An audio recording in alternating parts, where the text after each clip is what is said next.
안녕하세요. 저는 이지수라고 합니다. 원래 한국에서 대학을 졸업하고 한 기업의 해외 마케팅 부서에서 일해왔는데 오랜 시간 뷰티 산업을 가까이서 지켜보며 K뷰티가 어떻게 성장했고 또 어떤 어려움을 돌파했는지 직접 목격해왔습니다. 오늘은 여러분께 제가 보고 들은 K뷰티의 기적 같은 이야기를 전해드리고 싶습니다. 혹시 얼마 전 전해진 소식 들어보셨나요? 미국의 최대 온라인 쇼핑몰인 아마존의 프라임데이 세일 기간에 스킨케어나 메이크업 등 뷰티 제품 부문의 1위부터 5위까지를 한국 브랜드가 모조리 차지했다는 이야기 말입니다. 해외 미디어에서도 한국 화장품이 이렇게 강세를 보이는 건 처음 본다며 꽤 놀랐다고 하는데요. 사실 이건 단순히 일시적 인기가 아닙니다. 중국에서 시작된 한류 화장품 유행이 한한령과 각종 규제로 인해 한 차례 위기를 맞았음에도 K뷰티는 결국 중국을 넘어 전 세계 시장으로 확장에 성공했고 이제는 미국, 유럽은 물론이고 아프리카, 중동, 동남아에 이르기까지 다양한 국가, 소비자들의 화장대를 점령해가고 있습니다. 그런데 말입니다. 불과 몇 년 전만 해도 상황이 이렇게 밝지만은 않았습니다. 기억하시나요? 한때 중국 정부가 예민해진 외교 문제를 이유로 한국, 드라마, 예능, 가수 등 여러 한류 콘텐츠를 중국에서 금지 또는 제한했던 적이 있습니다. 이른바 한한령이라고도 불렸죠. 당시 한국 화장품 업계는 눈앞이 깜깜했습니다. 중국 시장 없인 살아남기 힘들다는 인식이 팽배했기 때문이죠. 사실 그때까지만 해도 한국 화장품의 대부분은 중국인 관광객 유혹허가 대거 사가거나 중국으로 수출되는 비중이 엄청났습니다. 그래서 한한령이 떨어지자 K뷰티 시대도 끝나는 것 아니냐는 비관론도 나오기 시작했습니다. 그런데 정작 시간이 흐르면서 놀라운 반전이 나타났습니다. 한쪽 길이 막히자 K뷰티 기업들이 그럼 중국만이 아니라 전 세계로 가자라는 전략을 본격적으로 세웠고 다양한 국가에서 현지화 마케팅을 펼쳐나갔어요. 누군가는 미국에 직접 지사를 세워서 아마존이나 세포라, 얼타 등 대형 유통망에 입점했고 어떤 브랜드는 유럽 합국에 맞춰서 유럽 화장품, 뷰티 PMP를 충족하는 인증을 받고 대대적으로 프로모션을 벌였으며 또 누군가는 동남아에 특화한 저렴하고 간단한 스킨케어 라인을 내놓아 현지 젊은 층을 공략했습니다. 결과는 대박이었습니다. 오히려 중국 의존도가 너무 컸던 틀을 깨부수고 훨씬 넓은 글로벌 무대를 향해 문을 두드린 셈이죠. 얼마 지나지 않아 K-팝과 K-드라마의 인기를 등에 업은 화장품들이 유럽, 미국, 남미 곳곳에서 뜨거운 반응을 얻게 되었고 한한령의 충격을 딛고 더욱 성장했습니다. 저는 이 과정을 가까이서 보면서 솔직히 감동을 받았습니다. 한때 중국 없으면 어렵다고 말하던 뷰티 회사들이 오히려 시장 다변화를 통해 더 크게 도약할 줄 누가 예상했을까요? 그 이야기를 흥미와 감동을 담아 오늘 이 자리에서 길게 풀어보고자 합니다. 그리고 중간중간 제가 해외를 돌며 직접 듣고 메모해둔 각국 소비자들의 K뷰티에 대한 솔직한 인터뷰 내용도 간접 소개하겠습니다. 먼저 제가 경험했던 중국 시장 이야기부터 시작해볼게요. 전 회사에서 대중국 마케팅을 맡은 적이 있어서 베이징이나 상하이를 자주 오갔습니다. 불과 2015년, 2016년 무렵만 해도 중국은 K뷰티의 성지 같았습니다. 거리마다 한국 화장품 로드숍이 들어섰고 면세점이나 대표점에서는 한국 브랜드들이 따로 독립된 대형 코너를 차지했죠. 중국인들 사이에서 한국 화장품 좋은 화장품이란 이미지가 강했던 터라 특히 10대, 20대 여성들이 엄청나게 찾아냈습니다. 마스크팩이나 쿠션 파운데이션, 비비크림 같은 제품은 완전히 데이트를 쳤습니다. 제 기억으로 중국에 출장 갈 때마다 현지 바이어들이 이거 한국에서 새로 나온 제품인데 우리 독점으로 소싱할 수 있느냐며 무섭게 달려들 정도였죠. 그런데 2017년 무렵 상황이 급변했습니다. 중국 정부가 갑자기 한류 가수의 공연을 금지하고 한국 아이돌이 등장하는 예능 프로그램을 편성해서 빼버렸으며 드라마 영화도 수입이 어려워졌어요. 한한령이라는 단어가 국내 뉴스를 도배했습니다. 사실 이 조치가 정확히 문서화되어 공표된 건 아니었지만 현장에선 다들 체감할 수 있었죠. 저희 회사의 화장품 수출량도 순식간에 뚝 떨어졌습니다. 저희만 그런 게 아니라 한국 뷰티 업계 전체가 비명을 질렀습니다. 중국 매출이 70에서 80%를 차지하던 기업들은 무너질 위기까지 갔었어요. 그렇다 보니 제 주변 동료들이나 업계 사람들 사이에선 이젠 희망이 없다, 중국이 풀리길 기다릴 수밖에 없다 는 체념이 깔렸습니다. 그런데 바로 그때 일군의 기업들이 깜짝 놀랄 만한 결단을 내렸습니다. 언제까지 중국 눈치만 보고 있을 순 없다. 미국, 유럽, 동남아, 중동까지 가보자. 고품질 경쟁력과 한류 콘텐츠를 묶어서 중국이 아닌 지역에도 충분히 통할 수 있다. 저도 이 흐름을 지켜보며 정말 될까? 반신반의했는데 결과적으론 그 결정이 신의 한 수였습니다. 중국 시장이 꽉 막힌 대신 아시아 외 지역에서 K-팝과 K-드라마가 엄청난 팬덤을 형성하고 있었고 그 열기가 화장품으로 번진 거죠. 특히 미국은 전통적으로 유럽, 미국 로컬 브랜드가 쟁쟁했기에 한국 화장품이 들어가긴 어렵다는 말이 많았습니다. 하지만 2018년, 2019년 무렵부터 아마존 미국과 세포라, 얼타 같은 대형 뷰티 유통망에 한국 화장품이 차근차근 입점하기 시작했어요. 처음엔 스킨케어 제품 중심이었습니다. 미국 여성들이 왜 한국인들은 그렇게 피부가 좋지라는 호기심을 갖게 된 것이 큰 동력이었다고 하죠. OTT 플랫폼을 통해 한국 드라마를 즐기면서 자연스럽게 배우들 피부 비결이 뭘까를 궁금해했고 그러다 K 스킨케어 루틴이란 키워드를 접하게 된 겁니다. 제가 2019년에 미국 로스앤젤레스에 출장을 갔을 때 현지에서 화장품 유통업을 하는 지인을 만나 인터뷰 비슷한 걸 했었는데요. 그가 말하기를 미국 소비자들 사이에서 기존의 서구권 화장품보다 한국 제품이 순하고 부드럽다는 인식이 확 퍼지고 있다. 또 마스크팩이나 쿠션 파운데이션 같은 신기술이 소비자들 눈길을 끌었다. 한동안 미국엔 없던 포맷이라 틱톡 같은 SNS에서 화제가 되면서 폭발적으로 팔리기 시작했다. 그 지인이 더 흥미롭게 지적한 건 K뷰티가 미국 내에서 단순 화장품을 넘어 일종의 문화적 라이프 스타일로 수용되고 있다는 점이었어요. 미국 10대 20대에게 한국 드라마 보고 한국 아이돌도 좋아하는데 그래서 한국 화장품까지 써본다는 게 아주 자연스러운 흐름이란 겁니다. 이건 일종의 K컬처의 파급력이 화장품에도 미치는 대표 사례로 보이더군요. 여기에 유럽으로 눈을 돌려보면 과거엔 유럽도 로레알, 에스티로더, 시세이도 등 전통 강자들이 시장을 주도했습니다. 한국 업체들이 뚫기가 쉽지 않다는 말이 돌았죠. 그런데 이젠 영국 런던이나 프랑스 파리의 뷰티 편집 매장에 가보면 이니스프리, 미샤, 토니모리, 라네즈, 닥터자르트 등 한국 브랜드 전용 코너가 마련되어 있는 경우를 심심치 않게 볼 수 있습니다. 때론 K뷰티라는 단일 카테고리로 묶어서 아예 한 구역을 전부 할애해 놓기도 합니다. 이 흐름은 2021-2022년 코로나19 와중에 더 가속화된 면이 있습니다. 사람들이 집에 머무르면서 스킨케어에 공들일 시간이 많아졌고 넷플릭스를 통해 한국 드라마를 보던 유럽 시청자들이 한번 한국 화장품도 써볼까 하며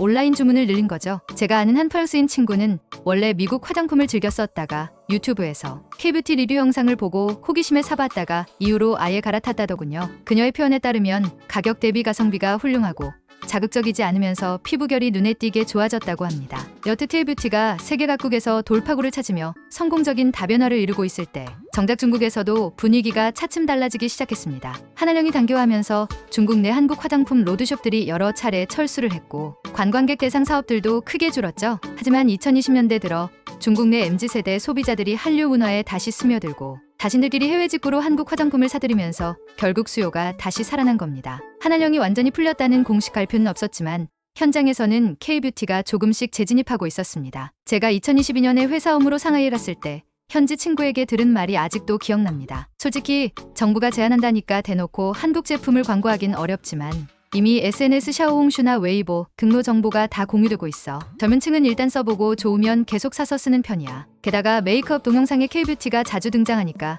오히려 금지가 길어질수록 호기심이 커진 느낌이야. 실제로 일부 한국 브랜드는 공장과 물류, 창호를 중국 현지에 두면서 아예 로컬 브랜드처럼 자리를 잡기도 했습니다. 또 어떤 브랜드는 중국 허가를 간소화하는 방안을 적극 찾아내면서 온라인 플랫폼을 통해 조용히 소비자들에게 침투하는 전략을 썼죠.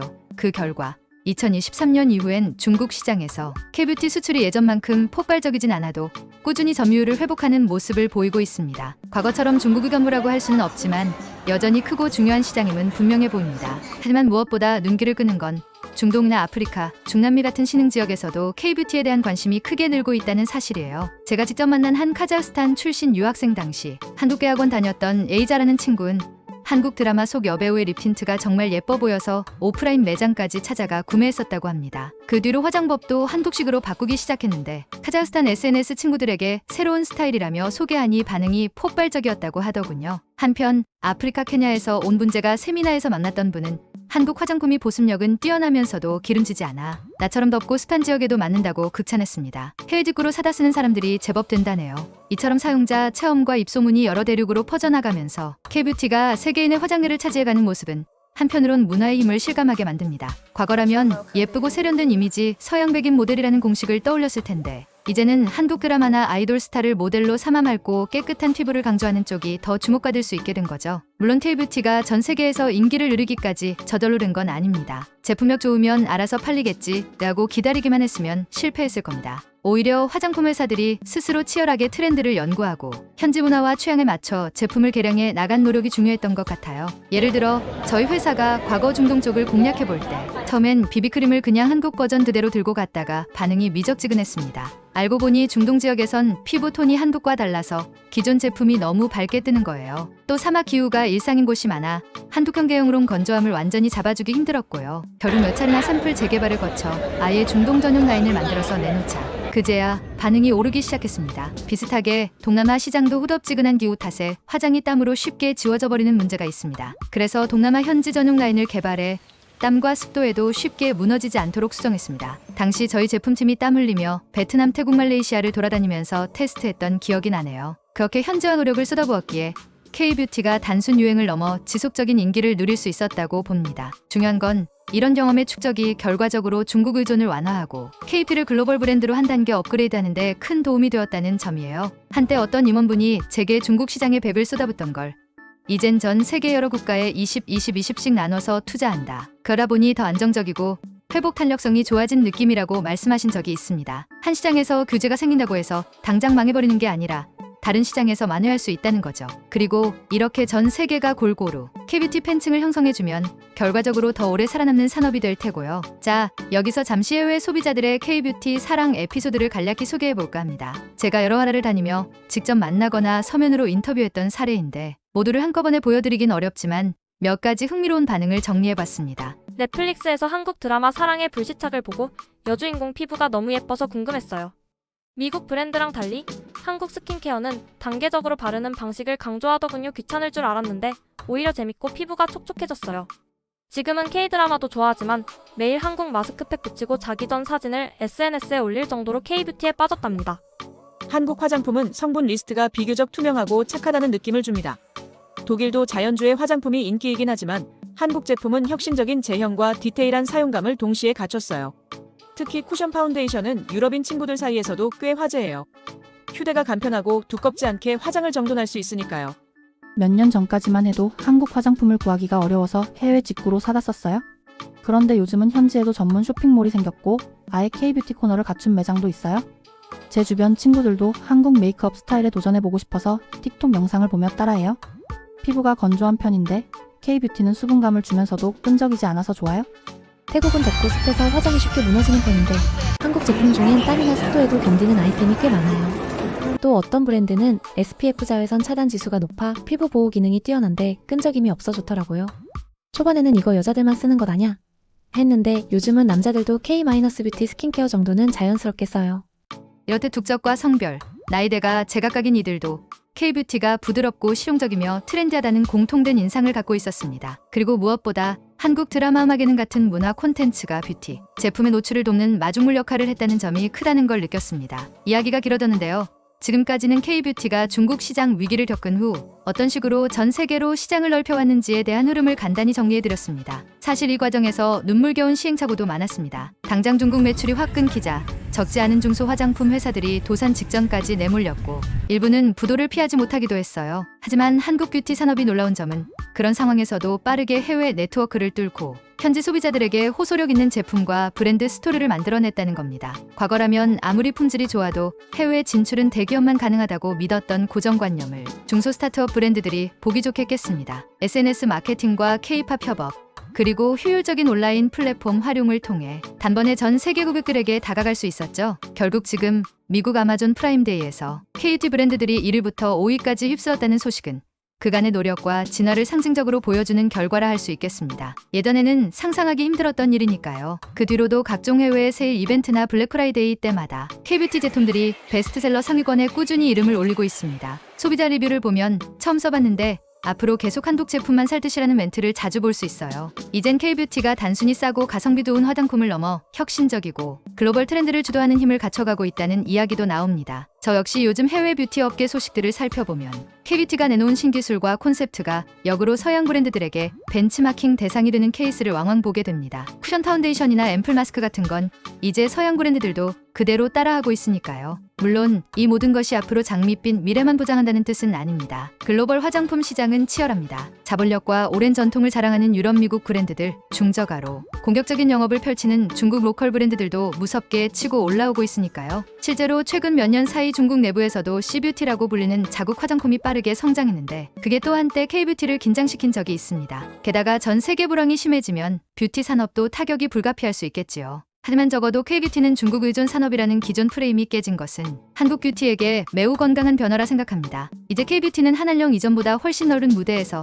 더 많은 소비자의 사랑을 받고 있으니까요. 지금도 새로운 스타트업들이 K뷰티 2.0을 표방하며 해외로 뛰어들고 기발한 제품들을 잇따라 선보이고 있습니다. 그들이 쌓은 데이터와 노하우, 그리고 전 세계의 K컬처 팬들의 지지가 맞물려 앞으로 어떤 모습을 보여줄지 정말 기대가 큽니다. 앞으로 저는 이 스크립트 후반부에서 K뷰티가 어떻게 자체적으로 혁신했는지, 어떤 마케팅 전략으로 각국의 마음을 사로잡았는지, 그리고 앞으로 맞닥뜨릴 과제와 가능성에 대해 차근차근 더 깊이 파고들어 보려 합니다. 물론 중간중간 제가 직접 만나본 해외 소비자들의 이야기도 추가로 소개할 거고요. 이 이야기를 끝까지 들어보신다면 분명 K뷰티가 단지 화장품 몇 개 수출하는 수준을 넘어 전 세계인의 아름다움과 삶의 방식에 영향을 미치고 있다는 것을 느끼실 겁니다. 이제 곧 K뷰티가 발전해온 기술적 혁신과 제품 콘셉트의 다양성, 그리고 유통 마케팅의 변화 등을 들여다보겠습니다. 한번 넘어졌어도 다시 일어나 전 세계를 무대로 뛰어든 K뷰티의 이야기, 앞으로도 기대해주세요. 방금까지 K뷰티가 어떻게 중국 시장 위기일명 하늘용을 발판 삼아 오히려 글로벌로 뻗어나갔는지 개괄적으로 살펴봤는데요. 이번에는 조금 더 구체적인 기술 혁신 사례와 마케팅 전략, 그리고 유통 변화 등을 중심으로 이야기를 계속해보겠습니다. 화장품이라고 하면 흔히들 브랜드 이미지가 전부라고 생각하기 쉽습니다. 물론 뷰티 산업에서는 브랜드 가치가 매우 중요하죠. 하지만 K뷰티 성공의 이면에는 상당히 치열한 기술 혁신과 세분화가 자리 잡고 있습니다. 가령 쿠션 파운데이션을 떠올려 보세요. 지금은 서양 브랜드들도 너나 할 것 없이 쿠션형 제품을 내놓지만 이 기술은 원래 한국에서 처음 개발해 대박을 친 것이죠. 스펀지 형태의 리퀴드 파운데이션을 머금게 하고 퍼프라는 독특한 도구를 이용해 가볍고 촉촉하게 피부에 두드려 바르는 방식. 이게 화장을 두껍지 않게 간편하게 할 수 있다는 점이 데이트 요소가 됐습니다. 이 쿠션 파운데이션은 우리나라의 여러 제조사와 브랜드들이 투자를 아끼지 않은 끝에 밀착력과 보습감, 자외선 차단 기능 등을 하나로 합쳐낸 결과물입니다. 저도 한때 회사 내부 행사로 쿠션 파운데이션 개발 과정 보고서를 본 적이 있었는데 한창 실험 단계에서 퍼프의 재질과 두께를 1mm만 달리해도 발림성과 지속력이 확 갈라진다는 사실을 깨닫고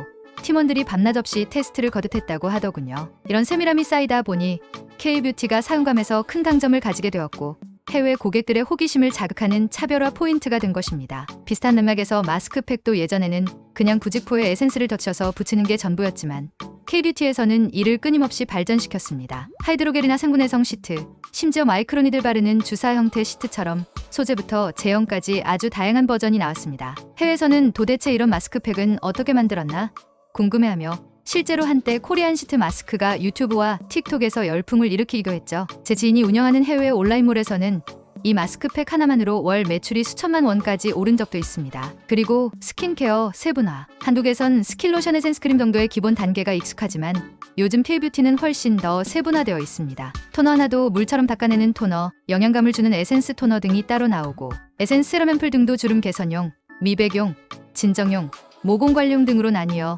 소비자 선택 폭이 엄청나게 넓어졌죠. 이렇게 세분화가 가능해진 이유는 OEM 제조업체의 기술력이 받쳐주고 브랜드 기획팀이 치열하게 연구를 거듭한 덕분입니다. 가령 잡티가 고민인 소비자들에게는 미백 기능과 항산화 성분을 동시에 담은 세럼을 만들자는 식의 기획을 하면 제조사에서 그 아이디어를 구현하기 위해 유효 성분의 안정화 방식을 고민하고 수십 번의 실험을 통해 최적의 배합을 찾는 겁니다. 저도 예전에 중소형 화장품 스타트업을 취재했을 때 그 대표가 제품 하나 제대로 출시하려면 1년 이상 걸린다고 했던 게 기억납니다. 소비자에게 미치는 안전성과 효능을 동시에 만족시켜야 하니까 결코 쉽지 않다는 거죠. 이처럼 기술 혁신 세분화를 통해 K뷰티는 미국 유럽 동남아 소비자들의 다양한 피부 타입과 기후 환경에 맞춤형 제품을 내놓게 되었습니다. 어느새 해외 뷰티 업계에서도 아시아의 작은 나라 한국에서 이렇게까지 디테일을 추구한다니 놀랍다는 평이 나오곤 합니다. 그리고 그 결과 전 세계적으로 한국 화장품 고품질 다양한 선택지라는 이미지를 굳혔습니다. K뷰티가 기술적으로만 우수해선 안 되겠죠. 뷰티 산업의 또 다른 핵심은 마케팅입니다. 과거엔 화려한 광고 모델주로 탑 배우나 가수로 승부를 봤다면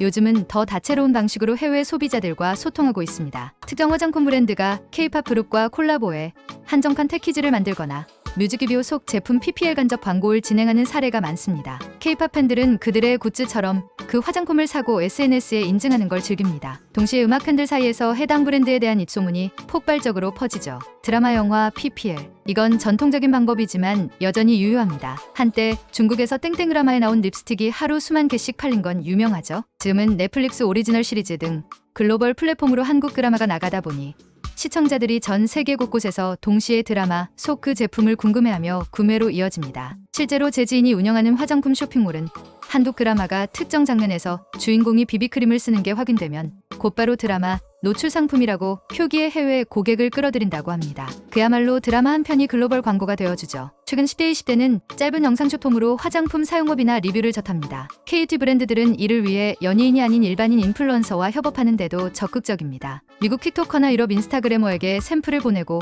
실사용 영상을 올려달라고 요청하는 거죠. 이렇게 올라온 리뷰가 입소문을 타면 제품이 하루아침에 올해의 이템이 되기도 합니다. 한 예로 모 립마스크 브랜드는 틱톡에서 샵 K뷰티, 샵 립마스크 해시태그로 2억 뷰 이상을 기록하며 미국 매장 품절 사태를 일으켰습니다. 온라인이 중요해졌어도 오프라인 체험을 통한 브랜드 충성도 형성은 여전히 큰 힘을 발휘합니다. 한국 브랜드 중 일부가 뉴욕, 파리, 도쿄 등 도심의 플래그십 스토어를 열어 방문객들이 자유롭게 제품을 써보고 사진 찍으며 즐길 수 있는 공간을 만들었습니다. 단순 판매가 아니라 K뷰티 문화를 체험케 하는 콘셉트입니다. 해외 소비자들은 그 공간에서 한국식 스킨케어 루틴을 배우고 셀카를 찍어 SNS에 공유하게 되죠. 이 모든 전략이 어우러져 K뷰티는 저가 공세만 펼치는 아시아산 화장품이 트렌드를 선도하는 문화상품이라는 이미지를 갖게 됐습니다. 제 지인은 이를 두고 K뷰티는 새롭게 재탄생한 한류의 꽃이라고 표현합니다. 실제로 미국 유럽 마케터들 중에는 코리안 코스메틱 브랜딩을 연구하기 위해 한국에 출장을 올 정도니 상당히 흥미로운 현상이죠. 과거 국내 뷰티 산업은 로드숍 오프라인 매장이 매우 중요한 축이었습니다. 서울 영동 거리에만도 무수한 로드숍이 늘어서 있었고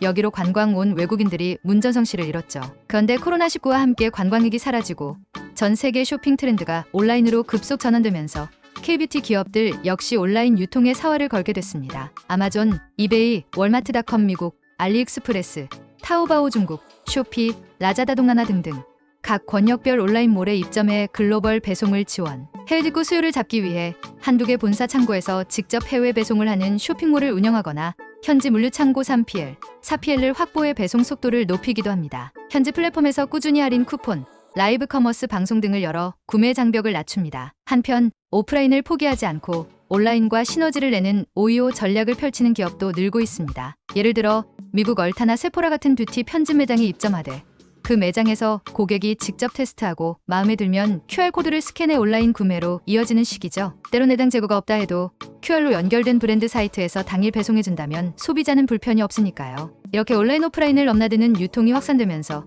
K뷰티가 지역 한디를 훨씬 덜 받게 된 것 같습니다. 과거처럼 중국 관광객이 오길 기다리는 대신 전 세계 각지에서 클릭 몇 번이면 K뷰티를 손에 넣을 수 있게 되니까요. 코로나19 시기 동안 비대면 쇼핑이 폭발적으로 증가한 것도 이런 전환을 더욱 가속화했죠. 한국에 못 가더라도 인터넷으로 주문하면 집에서 K뷰티를 써볼 수 있다는 경험을 한 해외 소비자들이 이제는 오히려 오프라인보다 온라인을 먼저 찾는 추세라는 분석도 있습니다. K뷰티는 대기업 브랜드만이 이끄는 산업이 아닙니다. 오히려 개성 강한 인디 브랜드나 스타트업이 시장 다변화에 큰 역할을 했습니다. 중국 시장이 어렵던 시기 대기업들마저 갈피를 못 잡고 기다리거나 몸을 사리는 동안 중소형 브랜드들은 언제라도 망할 수도 있으니 오히려 직접 새로운 길을 찾자 하며 발로 뛰었거든요. 예컨대 어떤 브랜드는 비건 화장품을 표방하며 유럽 소비자들의 환경동물 복지 인식에 부응했습니다. 실제로 제 지인이 창업한 한 화장품 스타트업이 그러했는데 재료부터 용기까지 철저히 친환경 비건 콘셉트를 지켰죠. 초안에는 국내 유통사들이 그게 돈이 되느냐며 회의적이었는데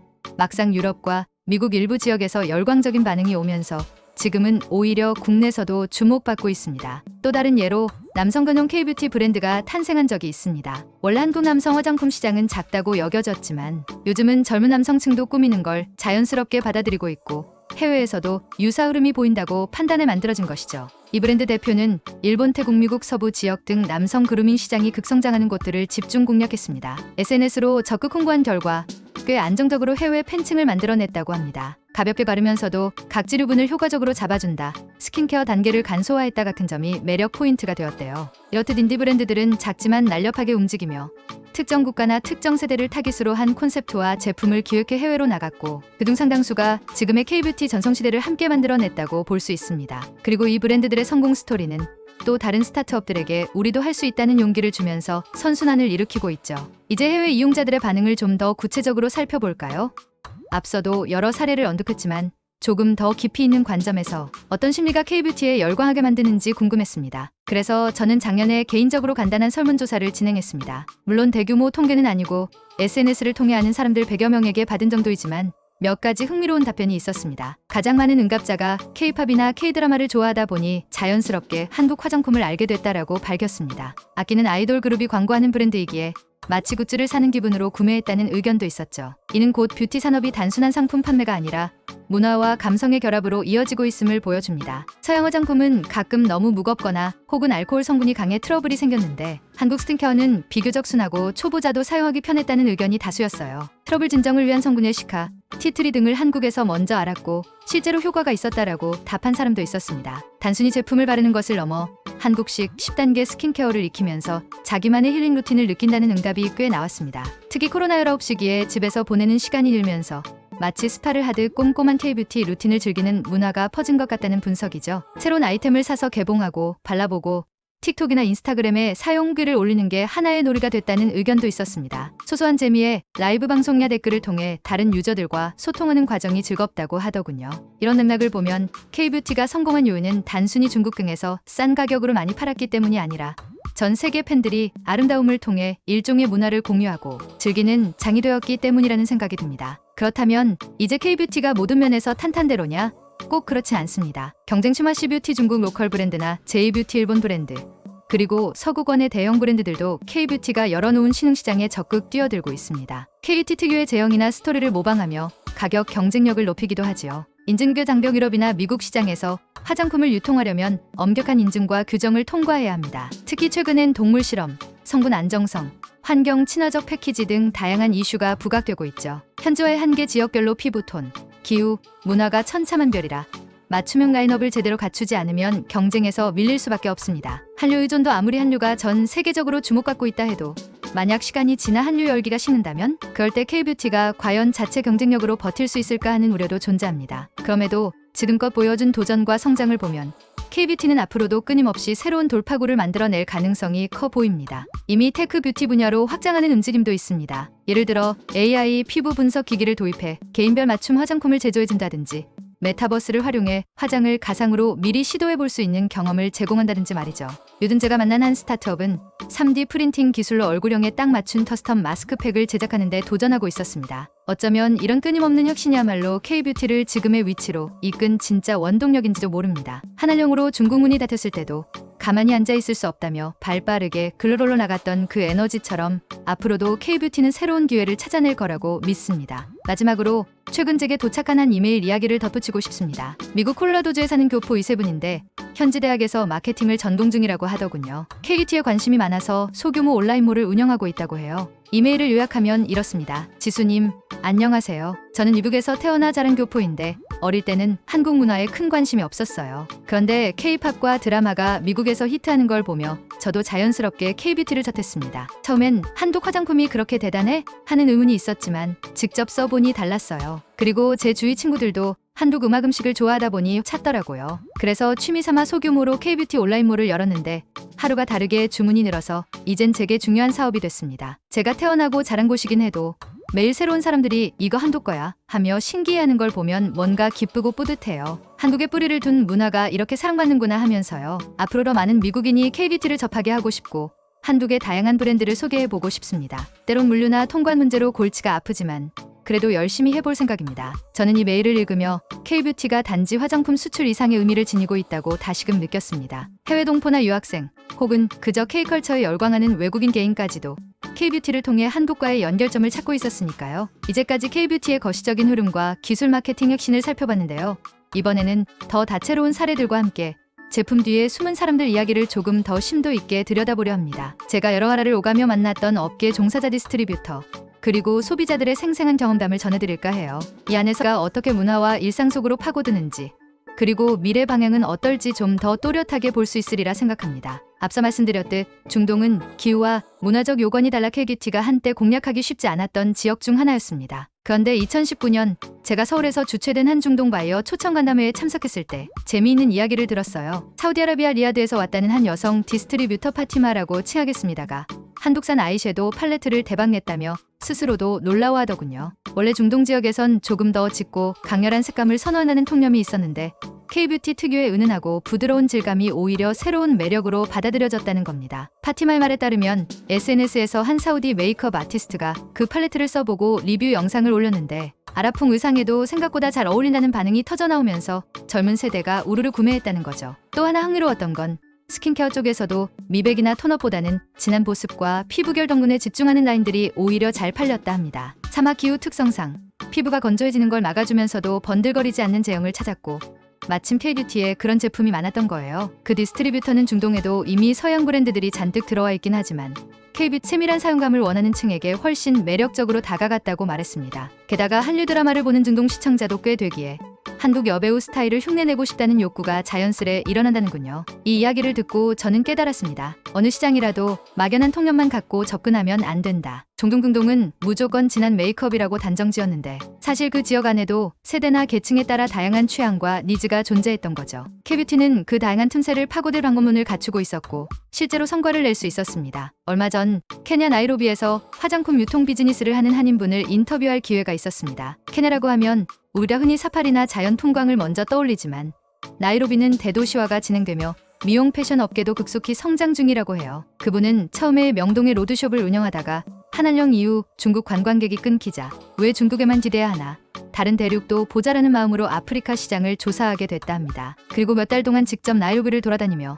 로컬 소비자들과 대화를 나눴는데 의외로 K-팝과 K-드라마를 즐기는 젊은 층이 소셜미디어를 통해 소규모 온라인 모임을 갖고 있고 서로 화장품 정보도 공유하고 있었다네요. 가장 크게 히트한 건 진정 스킨케어 라인이었다고 합니다. 케냐의 대기 환경이 건조하면서도 때때로 먼지가 많은 편이라 트러블이 잘 생긴다는 소비자들이 한국의 시카나 티트리 같은 진정 성분이 들어간 크림 토너 마스크팩을 적극 찾았다는 거죠. 이분은 나이로비 시내에 작은 체험형 매장을 열었는데 SNS로 홍보해보니 하루 수십 명씩 찾아와 제품을 직접 발라보고 싶다면서 사진을 찍어가는 현상이 벌어졌답니다. 재미있는 건 그 체험 매장 한편에 한국 K-팝 뮤직비디오를 틀어놓았고 방문객들이 화장을 해보며 춤도 따라 추면서 즐겼다는 겁니다. 그야말로 K뷰티와 K컬처가 합쳐진 미니 축제가 된 셈이죠. 결국 몇 달 만에 월 매출이 두세 배로 뛰었고 지금은 이 사업가가 케냐 외에도 탄자냐, 우간다 등 주변국으로 확대를 모색 중이라고 합니다. 제가 서양 브랜드 대비 K뷰티의 강점이 뭐라고 생각하느냐고 묻자 그는 가격 대비 성능이 좋고 친숙한 아시아인 이미지를 갖고 있어서 신선하게 느껴지는 듯하다라고 답했어요. 그리고 구체적으로 언급한 건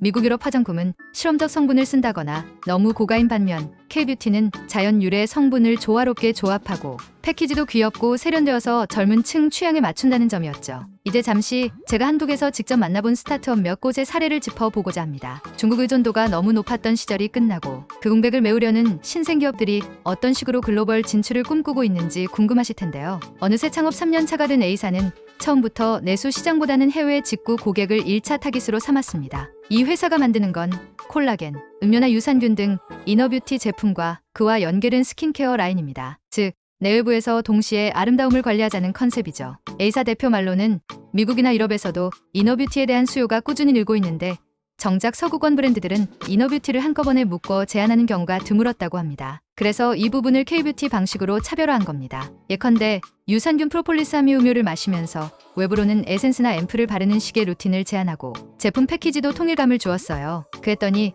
기능적으로도 라이프스타일 측면에서도 재미있다는 반응이 와서 SNS에서 빠르게 입소문이 났다고 합니다. 특히 미국 서부 지역 MZ세대를 중심으로 웰니스 K뷰티라는 조합이 통했다고 하네요. A사 대표는 중국 위주로 장사하던 시절엔 상상 못했던 일이 이제 미국에서도 벌어지고 있다. 덕분에 매출 구성이 한 나라에 치우치지 않고 여러 지역에서 골고루 발생해 안정적이라고 뿌듯해했습니다. 기자는 퍼스널 컬러를 진단하고 이에 맞는 메이크업 라인을 제안하는 독특한 컨셉의 스타트업입니다. 한국 젊은 세대 사이에서는 이미 쿨톤 웜톤 개념이 유행해 화장품 고를 때 퍼스널 컬러를 중요하게 생각하는데 정작 해외에도 이 문화가 점차 번지고 있다고 해요. 이 회사는 온라인으로 사진이나 간단한 설문을 받아 AI 기술을 통해 대략적인 컬러 톤을 분류하고 각각에게 맞는 립 아이섀도우 블러셔 세트를 추천해줍니다. 그리고 제품 생산은 외주 OEM을 통해 진행하죠. 대표님 말에 따르면 동남아 유럽 소비자도 자기 톤에 맞는 제품을 쓰고 싶어 하지만 로컬 브랜드가 아직 이런 시스템을 갖추지 못했다고 합니다. 그래서 K뷰티가 빠르게 이 시장을 선점할 기회라는 게 그분의 주장입니다. 실제로 해외 고객들이 나한테는 왜 이 립스틱이 안 어울리지? 라고 고민하다가 우연히 SNS 광고나 블로그를 통해 비사를 알게 되면 오, 내가 가을 웜톤이었구나 라며 무릎을 치고 해당 라인업을 통째로 구매하는 일이 잦다네요. 비사는 이걸 더욱 확장해 유튜브 라이브에서 고객에게 직접 스킨톤을 컨설팅해주고 실시간으로 제품을 추천하는 시도도 하고 있답니다. 중국 의존도 거의 0%에 가깝다 합니다. 전 세계가 고루 타깃이니 단일 시장 변동에도 흔들리지 않고 성장 곡선을 그린다는 것이죠. 요즘 K뷰티 업계에서 화제가 되는 건 디지털 테크의 결합입니다. 예전엔 오프라인 매장에서 시향시연을 해보고 구매하는 게 주류였다면 지금은 AR 증강현실, AI, 메타버스까지 활용해 소비자 경험을 혁신하는 단계에 들어섰습니다. 예를 들어 한 대형 브랜드가 개발한 가상 메이크업 앱을 보면 스마트폰 카메라로 본인 얼굴을 비추면 실시간으로 다양한 색 조립, 섀도우, 블러셔를 적용해 볼 수 있습니다. 예전에도 비슷한 기능이 있었지만 요즘은 AI가 얼굴 윤곽과 조명을 더 정교하게 인식해 거의 실제로 발랐을 때와 유사한 결과를 보여준다고 하네요. 해외 고객들도 이 앱을 사용하면 매장에 직접 안 가도 원하는 색상을 확인한 뒤 온라인으로 주문할 수 있으니 편리함과 재미를 동시에 느낍니다. 또 다른 사례로 어떤 스타트업은 커스텀 마스크팩을 만들기 위해 고객의 얼굴을 3D 스캔한 뒤 그 데이터에 맞게 재단한 하이드로겔 마스크를 제조해 배송해주는 비즈니스를 기획 중입니다. 이건 아직 시범 단계지만 만약 상용화된다면 개인별 맞춤 스킨케어가 가능해질지도 모릅니다. 특히 얼굴 윤곽이 뚜렷하거나 일반 시트 마스크가 잘 들뜨는 소비자들에겐 매력적으로 다가올 것 같아요. 해외 업체들도 이런 방향을 연구 중이지만 K뷰티가 먼저 성과를 낼 수도 있겠죠. 나아가 메타버스 공간에서 가상 캐릭터 아바타에게 화장을 시연해보고 실제 구매로 이어지게 하는 시도도 늘고 있습니다. 예컨대 가상 이벤트에서 K-팝 그룹 아바타와 협업해 어떤 립스틱을 캐릭터에게 발라볼지 고르는 체험을 즐긴 뒤 마음에 들면 오프라인 배송으로 사는 식입니다. 이런 오사오 전략은 특히 G세대, 알파세대에게 큰 호응을 얻을 가능성이 크다고 분석되고 있습니다. 한편 전 세계적으로 ESG 환경 사회 지배 구조가 화두가 되면서 화장품 분야에서도 지속 가능성이 점점 중요한 이슈가 됩니다. K뷰티도 예외가 아니죠. 이제 단순히 예쁘게 꾸미는 것을 넘어 지구와 공존하는 아름다움을 추구해야 한다는 목소리가 커진 겁니다. 리필 스테이션 몇몇 브랜드들은 오프라인 매장이나 쇼핑몰에 리필 스테이션을 설치해 소비자들이 제품 용기를 재사용하도록 유도합니다. 샴푸나 클렌저 같은 액상 제품을 원하는 만큼 덜어 담을 수 있게 하거나 공병을 가져오면 할인 혜택을 주는 식이죠. 친환경 포장 플라스틱 사용을 최소화하고 재활용지 종이 완충제로 대체하려는 움직임이 늘고 있습니다. 해외 바이어들도 이런 친환경 패키징을 높이 평가해 수출 계약 시 우대하는 경우가 나타났습니다. 비건 크루얼티 프리 동물성 원료를 쓰지 않고 동물 시험도 하지 않는 비건 화장품이 유럽, 미국에서 큰 인기를 끌자 K2 업체들도 성분을 재정비해 비건 라인을 출시하거나 국제 인증을 받으려 애쓰고 있습니다. 제가 아는 한 중소 브랜드 대표는 이렇게 말했어요. 초기에는 어쩔 수 없이 비건 성분을 쓰면 비용만 늘어나는 것 아닌가 걱정했는데 해외 시장을 보니 되레 프리미엄 이미지로 자리 잡을 수 있겠더라고요. 결국 우리가 지향해야 할 방향이라면 미리 대응해서 오히려 경쟁 우위를 확보하는 게 낫겠다 싶었다. 실제로 그 브랜드는 유럽 시장에서 비건앤드 친환경 메이크업으로 어필해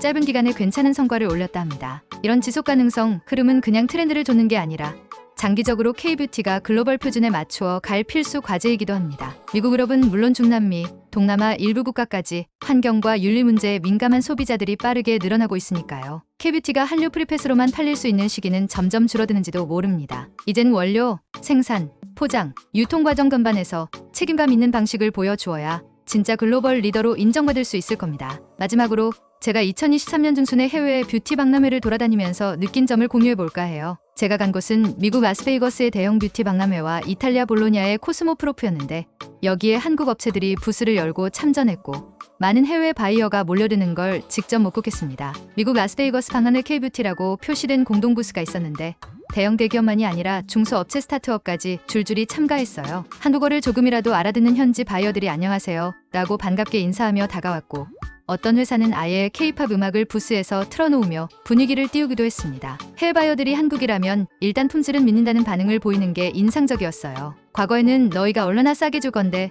가 첫 질문이었다면 이제는 어떤 콘셉트와 성분으로 차별화했나를 더 궁금해하더군요. 이탈리아 볼로냐 코스모프로프 세계 최대급 뷰티 박람회 중 하나로 엄청나게 많은 국가의 브랜드들이 참가합니다. 한두 관도 큰 규모로 꾸려졌는데 통로가 사람들로 꽉 막혀 움직이기 힘들 정도였어요. 프랑스, 이탈리아, 독일 등 유럽 지역 바이어들이 한국 업체들에게 새로운 기술, 생소한 성분이 있냐고 묻고 시연을 받아보는 장면이 곳곳에서 펼쳐졌습니다. 한 업체 관계자는 몇 년 전만 해도 한국, 괜찮은지 의문이란 시선이 있었는데 이제는 한국이니까 믿고 본다는 식으로 바뀌었다고 하더군요. 이렇게 박람회 현장을 둘러보니 K뷰티가 중저가 선두주자 역할을 넘어 혁신의 아이콘으로 자리매김해 간다는 걸 실감했습니다. 당연히 경쟁도 격렬합니다. 일본, 중국, 또 서구권 로컬 브랜드가 비슷한 라인업을 들고 나와 치고받고 있으니까요. 하지만 K뷰티는 더는 수동적이지 않고 계속해서 새 재질, 새 콘셉트, 새 마케팅 기법을 끌어들이며 시장을 이끌고 있었습니다. 중동 아프리카에서도 통할까 했던 의구심이 여러 디스트리뷰터의 손에서 현실로 바뀌었고 메이크업과 이너뷰티를 결합한다고 라며 고개를 갸웃했던 실험이 해외에 큰 환영을 받았으며 AR, AI, 메타버스까지 라는 말에 너무 앞서가는 것 아니냐 하고 우려했던 부분도 이미 하나둘 실현되고 있습니다. 이 모든 사례가 보여주는 교훈은 K뷰티는 끊임없이 변신하고 진화하는 산업이라는 점이죠. 처음엔 중국 의존, 로드숍 위주로만 부각되다가 이제는 글로벌 멀티 플랫폼과 다양한 혁신을 바탕으로 어디든 뻗어갈 수 있는 유연성을 갖게 된 겁니다. 물론 이 길이 항상 순탄할 수는 없습니다. 세계 경기 상황에 따라 소비가 둔화될 수도 있고 각국 규제나 경쟁 브랜드의 부상이 변수로 작용할 겁니다. 그러나 지금까지 보여준 탄력성을 보면 K뷰티가 또 다른 위기가 온다 해도 새로운 길을 찾아낼 역량은 충분히 있어 보입니다. 전 세계인의 화장대를 물들이고 스스로도 끊임없이 변화하는 K뷰티의 항해는 아직 진행형입니다. 이전까지 K뷰티는 자생력으로 여기까지 왔다는 이야기를 많이 했지만 사실 정부와 무역 관련 기관의 코트라, 무역협회, 중소벤처기업진흥공단 등의 역할도 무시할 수 없습니다. 특히나 한한령 이후 중국 중심 시장이 급격히 흔들리자 정부가 적극적으로 시장 다변화를 유도했고 상품을 포함한 뷰티 업종의 다양한 수출 지원 프로그램을 마련했기 때문이죠. 코트라나 중소기업 유통센터 등이 해외 대형 온라인몰의 아마존, 쇼피, 라자다, 유럽의 더글라스 등의 K뷰티 브랜드관을 개설해주고 중소업체들을 모아 단체로 입점 홍보할 수 있도록 지원하는 프로그램을 운영했습니다. 규모가 작은 업체 입장에선 단독으로 유럽, 미국 온라인몰에 들어가 프로모션을 하는 게 쉽지 않지만 공동 브랜드관 형태로 뭉치면 입점 심사도 수월해지고 프로모션 비용도 나눠 부담할 수 있죠. 제가 알고 지내는 한 화장품 스타트업 대표는 이 프로그램 덕분에 도딜디사 온라인몰에 들어갔고 3개월 만에 매출이 2배 이상 뛰었다며 무척 고마워했던 기억이 납니다. 세계 곳곳에서 열리는 뷰티 박람회 이탈리아 코스모프로프, 미국 라스베이거스 코스모프로프 노스 아메리카, 중국 상하이 뷰티 엑스포, 일본 도쿄 뷰티 월드 등의 정라 유관기관이 K뷰티 단체관을 구성하고 한국 기업이 부스 참가비와 물류비를 절감할 수 있도록 도와줍니다. 참가 기업들은 박람회 현장에서 현지 바이어들과 미팅을 갖고 사후에도 코트라 무역관 등을 통해 후속 상담을 진행하곤 하죠. 한 부스에서 바이어를 놓쳤더라도 옆 부스가 연결해지는 사례도 많았습니다. 우리가 만나본 바이어인데 너희 제품에도 관심 있더라며 연락처를 공유하는 식입니다. 이런 협업 덕분에 영세 업체도 크고 중요한 박람회에 나가 세계 브랜드들과 겨룰 기회를 얻을 수 있습니다. 뷰티 제품은 나라마다 위생 허가, 유럽의 CPMP 등록, 미국 FDA, 중국 NMPA 등 절차가 복잡하고 지식재산권 문제도 예민합니다. 중소기업 혼자 해결하기엔 버거운 일이죠. 그래서 관련 기관들이 수출 바우처나 컨설팅 사업 등을 통해 허가 인증 과정을 지원하고 지재권 분쟁 예방 노하우도 제공하곤 합니다. 저도 한 번은 중국 위생 허가를 처음 해보는 업체를 도와 코트라 상담회를 찾았던 적이 있는데 정말 큰 도움을 받았어요. 중국 NMPA에 제출하는 서류 양식부터 실험실 연결까지 꼼꼼히 안내해줬고 심지어 통역 지원도 이뤄져서 상대적으로 수월하게 진행할 수 있었습니다. 결국 정부와 기관이 만든 제도적 발판 덕분에 K뷰티 중소 스타트업들이 더 빨리 글로벌 시장으로 뛰어들고 새로운 판로를 발굴할 수 있었다고 할 수 있죠. 이는 한한령이 터졌을 때 정부가 뷰티 산업을 전략 육성하겠다는 의지를 보여준 결과이기도 합니다. 그 효과가 지금의 미국, 유럽, 동남아 등 다변화로 이어졌다고 보는 시각이 많습니다. K뷰티가 단순히 가격 대비 성능만으로 인기를 끈 게 아니라 매력적인 스토리를 통해 소비자에게 깊은 인상을 남겼다는 점도 중요합니다. 사실 뷰티 업계에선 어느 정도 품질 이상이면 나머지는 브랜드 스토리라는 말이 있을 정도죠. 몇몇 K뷰티 브랜드는 한두 개 전통 한방이나 천연 재료를 강조해 고급스럽고 이국적인 이미지를 구축했습니다. 예를 들어 인삼이나 녹차, 쌀 추출물 등을 핵심 성분으로 내세우면서 동양의 오래된 미용 비법을 현대적으로 재해석했다는 서사를 붙이는 거죠. 해외 소비자들은 그 스토리의 신비로움과 특별함을 느낀다고 해요. 서양에선 잘 모르는 아시아 허브나 한방 재료가 피부에 좋은 효능을 준다니 이건 꼭 써보고 싶다는 호기심이 발동하는 겁니다. 반대로 자연이나 고전 대신 젊고 발랄한 이미지를 내세우는 브랜드도 있습니다. 귀여운 캐릭터나 파스텔톤 패키지 혹은 톡톡 튀는 이름 등으로 SNS에서 바이럴을 유도하죠. 예컨대 한 브랜드는 키치한 디자인으로 립밤 케이스를 만들었고 비급 감성 마케팅을 전개했는데 오히려 해외 지세대에게 독특하다, 재밌다는 평가를 받아 큰 성공을 거둔 케이스가 있습니다. 이런 스토리텔링은 소비자에게 단순 화장품 이상으로 가지고 놀고 싶고 사진 찍고 싶고 친구들에게 자랑하고 싶은 대상이 되어줍니다. K-팝, K-드라마의 이미지를 브랜드 스토리와 결합하는 사례는 이제 흔하죠. 어떤 브랜드는 K-팝 아이돌의 콘서트 굿즈처럼 한정판 제품을 내놓고 이 아이돌이 추구하는 세계관을 패키지와 광고에 녹여서 팬들의 구매 욕구를 자극합니다. 드라마 더 발전해 드라마 속 장면을 응용한 특별 에디션을 따로 구성하거나 대본 리딩 현장 스틸컷을 공개하며 배우들이 실제로 이 제품을 사용했다는 식의 이야기로 팬심을 자극하기도 합니다. 이처럼 스토리텔링이 풍부해지면 해외 소비자들은 K뷰티를 하나의 라이프 스타일과 문화로 받아들이게 됩니다. 예뻐지려고 바른다는 기능적 측면을 넘어 이 브랜드가 갖고 있는 서사와 철학, 그리고 한류 감성에 빠져드는 거죠. 앞서 조금 언급했지만 K뷰티의 디지털 전환 이야기를 더 자세히 해보겠습니다. 중국에서 유명해진 왕홍 라이브 판매가 한국에도 들어와 정착했고 이제는 전 세계적으로 라이브 커머스가 퍼져나가고 있습니다. KT 기업들은 이를 적극 활용해 실시간 소통으로 해외 소비자들에게 제품 발림 감색 상제형 등을 시연해 보여줍니다. 번역 채팅이나 통역사를 투입해 다국어로 진행하기도 하죠. 한중소 화장품 대표에 따르면 해외 고객은 실제 색상이나 질감을 영상으로라도 보고 싶어한다. 라이브 커머스는 그 갈증을 풀어주고 스토리텔링을 실시간으로 곁들일 수 있는 최적의 툴이라고 합니다. 해외 뒷구 사이트나 자사몰에서 AI가 분석해 사용자 피부 타입별로 어떤 제품이 맞는지 안내해주는 기능이 늘고 있습니다. 예컨대 지성 피부인 사람은 유분 잡아주는 사용자의 리뷰를 우선 보여주고 건성이라면 보습 관련 리뷰를 먼저 노출해주는 식이죠. 이는 K뷰티 업체들이 소비자의 실제 사용감을 더 정교하게 전달하기 위해 도입한 전략입니다. 단순히 별점 몇 개, 글 몇 줄이 아니라 AI가 방대한 리뷰를 해석해주니 해외 구매자들도 훨씬 편리하고 신뢰감을 가질 수 있습니다. 일부 브랜드는 가상 공간 메타버스의 플래그십 스토어를 만들어 소비자들이 아바타로 입장해 제품 설명을 듣고 이벤트에 참여할 수 있도록 기획했습니다. 아직 개종화 초기 단계이긴 해도 저는 소비층을 겨냥해 재미있는 콘텐츠를 제공하겠다는 취지죠. 예를 들어 메타버스 공간에서 캐릭터의 다양한 세트를 시도해보고 실제 구매 링크로 연동해주거나 VR, AR 기술을 통해 아바타의 피부 변화를 가상 시연해 볼 수 있게 만드는 겁니다. 이 전략의 장점은 시공간 제약을 넘어 글로벌 소비자가 동시에 참여할 수 있다는 점이죠. 해외에서 밤이든 낮이든 온라인으로 접속해 새로운 제품을 체험하고 다른 나라 사람들과도 수다를 떨며 재미를 느낍니다. 이렇듯 디지털 전환은 K뷰티가 글로벌 소비자에게 더 빠르고 편리하게 다가가는 중요한 수단이 되었고 앞으로도 더 적극적으로 활용될 전망입니다. 이쯤에서 한 가지 더 짚고 넘어가고 싶습니다. K뷰티는 독립적인 산업 같지만 사실 K드라마, K패션 등 여러 분야와 유인 관계를 형성하며 함께 성장한다는 점입니다. 예컨대 K푸드 박람회가 해외에서 열릴 때 옆 섹션에서 K뷰티 부스가 함께 전시되고 방문 댓글은 음식도 맛보면서 화장품 시연도 해보는 식의 콜라보 행사가 점점 늘고 있습니다. 실제로 제가 한번 이탈리아 소규모 K푸드 프로모션 현장을 방문했는데 옆 부스에서 K뷰티 브랜드들이 마스크팩, 쿠션, 파운데이션 체험존을 열어놨더군요. 지나가던 유럽 관객들이 한국 음식도 신기하지만 화장품도 한번 써보고 싶다며 자연스레 유입되는 모습을 봤습니다. 또한 K-팝 콘서트나 팬미팅 현장에서 굿즈처럼 화장품을 판매하거나 드라마 팬들이 온라인 커뮤니티에서 주인공이 사용한 제품 정보를 서로 공유하는 일도 흔하죠. 이게 모두 K컬처라는 큰 우산 속에서 시너지를 만드는 장면입니다. 소비자들에게 한국 문화를 좋아하다 보니 써보게 되는구나라는 자연스러운 흐름이 형성됩니다. 이제는 공연기획사나 방송국도 이 부분을 적극적으로 활용합니다. 어떤 드라마 제작사는 촬영장에서 아예 K뷰티 브랜드 제품을 꾸준히 노출시키고 나중에 OST 콘서트 같은 이벤트와 연동해 팬들에게 한정판 패키지를 출시하기도 합니다. 사업적이지만 팬들은 내가 좋아하는 드라마와 같은 느낌을 간직할 수 있다고 반기니 모두 윈윈이 되는 거죠. 이렇듯 K뷰티와 다른 K컬처의 시너지가 날로 폭발적입니다. 물론 앞서 언급한 것처럼 K뷰티가 해결해야 할 과제도 남아 있습니다. 국내 시장 포화 한국 국내 시장은 로드숍 쇠퇴,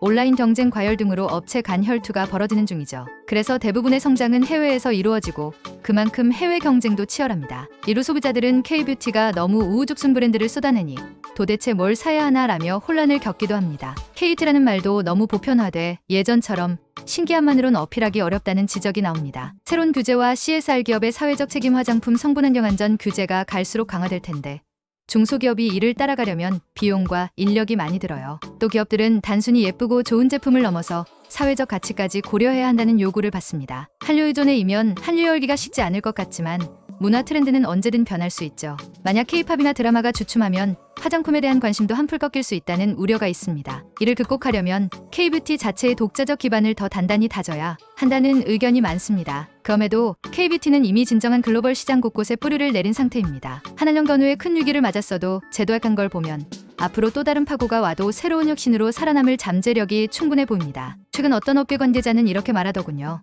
이제 K뷰티는 화장품 산업을 넘어 전 세계 미 문화를 이끌 대안으로 자리매김하고 있다. 치열한 경쟁 속에서도 꾸준히 새 지평을 열어가는 게 K뷰티의 장점이다. 한마디로 정리하자면 K뷰티는 과거 메이드 인 코리아 화장품이라는 사실만으로 매력을 어필하던 단계에서 벗어나 세계 다양한 문화를 아우르며 기술과 이야기를 결합하는 복합 상품으로 발전하고 있다는 겁니다. 이 흐름이 앞으로 더 확장될 가능성도 높습니다. 예를 들어 의료 헬스케어와 접목한 뷰티 테크, NFT나 디지털 굿즈를 활용한 한정판 뷰티 컬렉션, 정교한 개인 맞춤형 서비스 등등 이미 일부에서는 시도되고 있고 더 넓은 시장을 꿈꾸는 플레이어도 등장하고 있지요. K뷰티가 전 세계인을 얼마나 오랫동안 사로잡을 수 있을까?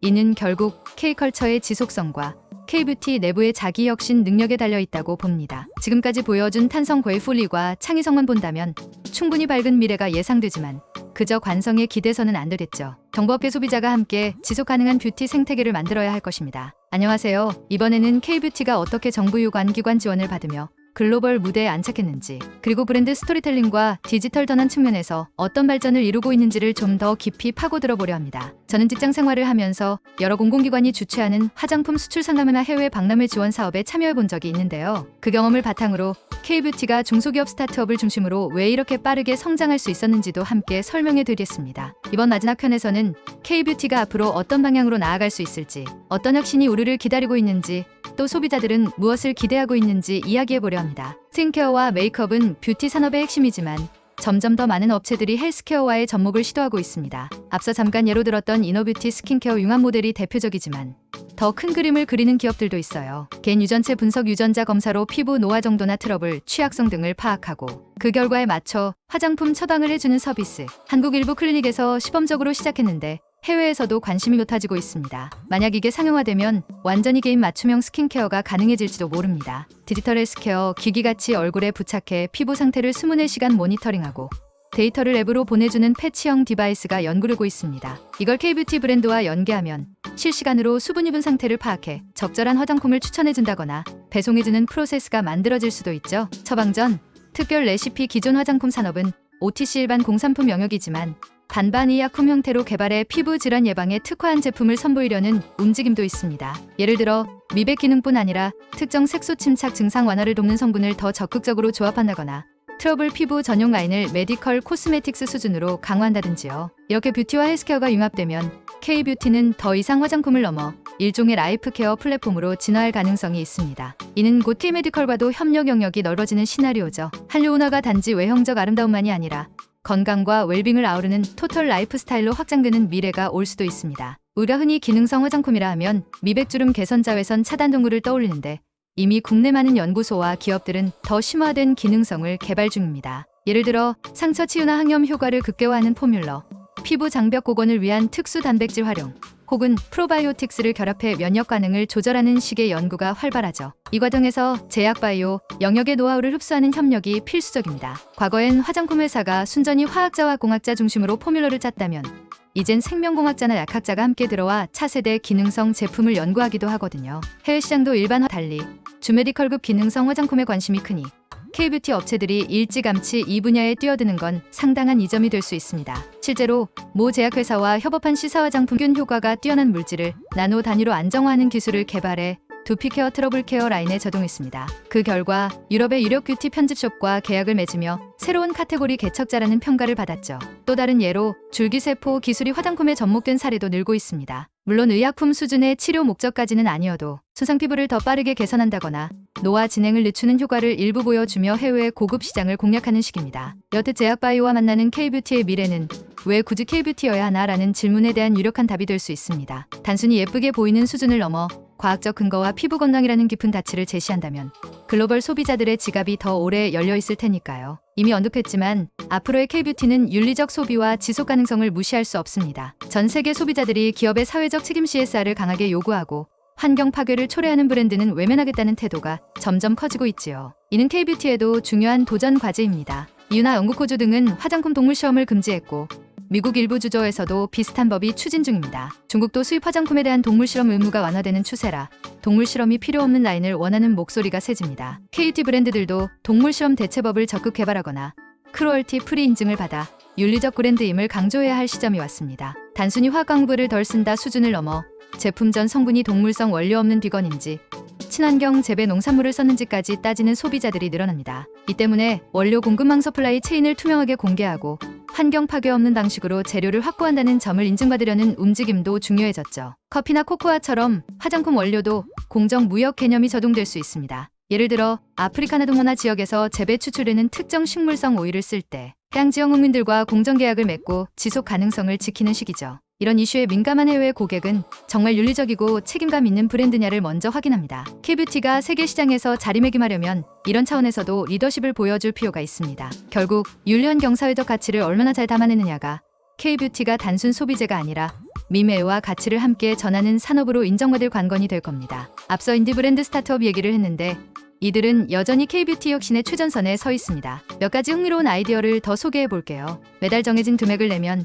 AI가 사용자 피부 상태와 취향 변화를 체크해 맞춤형 스킨케어 메이크업 제품을 보내주는 서비스. 새로운 아이템을 자주 시도해보고 싶다는 젊은 층, 어떤 제품이 내게 맞을지 모르겠다는 초보자 모두에게 매력적일 수 있습니다. 여기에 AR 진단이나 전문 상담사가 붙으면 더 높은 만족을 줄 수 있다고 합니다. 아직 상용화 초기 단계지만 특정 성분을 캡슐화한 잉크를 3D 프린터로 직접 조합해 단일 패키지를 만든다는 구상, 립스틱이나 팔레트 제품에 적용해 개인별 색조 배합을 실시간으로 프린팅하겠다는 야심찬 프로젝트도 있답니다. 완전히 구현되려면 시간이 필요하나 만약 성공한다면 나만의 컬러 레시피를 즉석에서 출력하는 시대가 올지도 모르죠. 단순히 피부 겉모습이 아니라 심리정서적 안정에 도움을 주는 화장품 라인을 개발하는 컨셉입니다. 향기치료 아로마 테라피나 마음챙김 마인드풀네스 기업 등을 접목해 제품을 바르는 순간 짧은 명상을 할 수 있다는 식의 아이디어죠. 외국에서도 웰리스 뷰티가 각광받고 있으니 이걸 한일 방식으로 재해석하면 또 다른 블루오션이 될 수 있으리라 전망됩니다. 이렇듯 스타트업들은 기존 문법을 깨는 실험을 멈추지 않습니다. K뷰티가 앞으로도 신선함을 유지하려면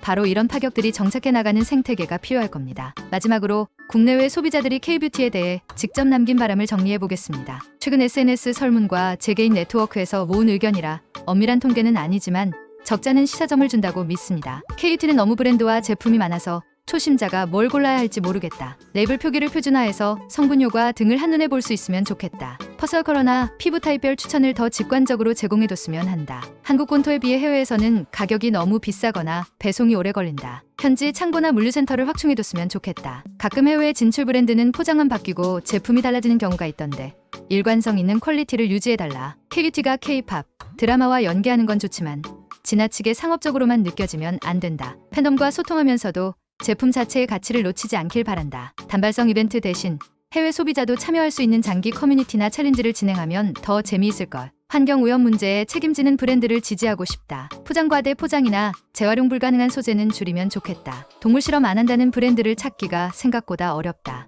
인증이나 정보 공개를 투명하게 해달라. 이제 K뷰티는 전 세계 팬들에게 우리의 목소리를 들어달라는 요구를 받게 되었습니다. 이는 번거로울 수 있지만 동시에 장기 생존과 품질 향상의 기회이기도 하죠. 소비자 목소리를 충실히 반영한다면 K뷰티는 단순히 유행하는 한때의 붐이 아니라 글로벌 미매의 트렌드를 견인하는 주도 세력으로 자리매김할 수 있을 것입니다. 한때 중국 시장 의존으로 미래가 불투명했던 산업이 한한령을 겪으면서 시장 다변화와 혁신 DNA를 발동해 미국, 유럽, 동남아, 중동, 아프리카에까지 진출했고 ODM, OEM 기술력, 정부기관의 지원, 브랜드 스토리텔링, K컬처 시너지, 디지털 전환이라는 무기를 통해 전 세계 소비자들의 화장대를 차지하고 있습니다. 지금도 새로운 파괴적 아이디어들이 쏟아져 나와 뷰티테크 헬스케어라는 영역을 재정의하고 있죠. 이 여정은 결코 끝나지 않을 것입니다. 이라는 영역은 인간의 욕망이 계속되는 한 끝없이 성장하고 진화하니까요. 다만 K뷰티가 앞으로도 지속가능성, 윤리적 가치, 품질 혁신을 놓치지 않으면서 글로벌 무대의 중심에 서려면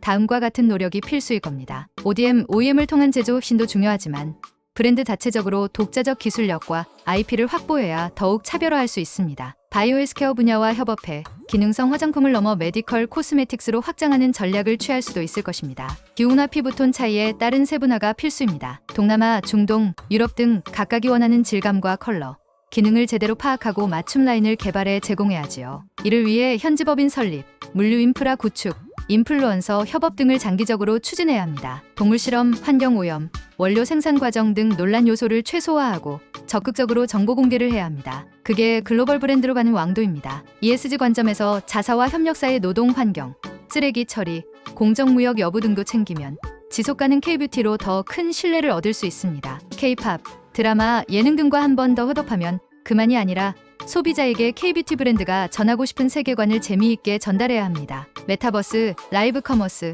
팬덤 이벤트 등을 끊임없이 기획하면서 문화와 제품을 한꺼번에 즐길 수 있도록 유도하는 것입니다. 이 모든 걸 지혜롭게 해낸다면 K뷰티는 지금의 성취를 넘어 훨씬 더 광범위한 글로벌 영향력을 행사하는 아름다움의 플랫폼으로 자리매김할 수 있겠죠. 그 과정에서 한한령 때와는 비교할 수 없을 만큼 성숙한 위기 대응 능력을 갖추게 될 거라고 저는 믿습니다. 끝인사 K뷰티가 써내려갈 또 다른 이야기. 5편에 걸친 긴 스토리를 끝까지 함께 해주셔서 정말 고맙습니다. 어쩌면 이 이야기는 중국 의존으로 흔들리다가 오히려 세계 무대에서 더 크게 도약한 K뷰티의 한 장면일 뿐 지금도 새로운 챕터가 계속 쓰이고 있을 것입니다. 안팎으로 경쟁이 치열하지만 그럴수록 K뷰티는 도전과 혁신을 멈추지 않으리라 확신합니다. 언젠가 여러분이 해외 여행지에서 만난 현지인이 나 K뷰티 제품 진짜 좋아해. 너희 나라 화장품 대단하더라 라며 반가워한다면 그 순간은 이 길고 다채로운 이야기의 결실일 겁니다. K뷰티는 이미 한류 문화 전반과 연결돼 전 세계 수많은 팬에게 일상 속 행복과 자신감을 주고 있습니다. 그리고 앞으로 더욱 흥미진진한 전개가 이어지겠지요. 지금까지 제 목소리를 통해 길고도 풍성한 K뷰티 이야기를 들어주셔서 진심으로 감사드립니다. 부디 이 스토리가 흥미와 감동, 그리고 앞으로의 희망을 전해드렸길 바랍니다. 감사합니다.